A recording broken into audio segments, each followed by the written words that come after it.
Dapat laging may nakikitang pulis. Yan ang utos ni Pangulong Ferdinand R. Marcos Jr. sa DILG at PNP.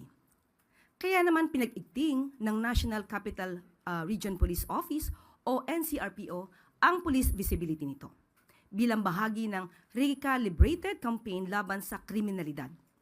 Ayon sa NCRPO, 21,532 personnel ang kanilang dineploy para mas makita, marinig at maramdaman ng ating mga kababayan na ligtas ang ating mga lansangan. Narito po ang video.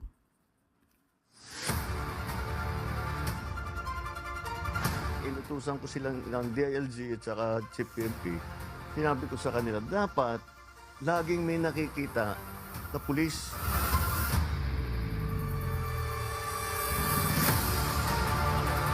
Kailangan ang pakiramdam ng tao, laging may pulis dito.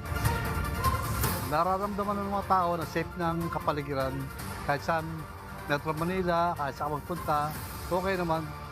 Okay ang palakad ng mga gobyerno natin, mga kapulisan, ayos naman.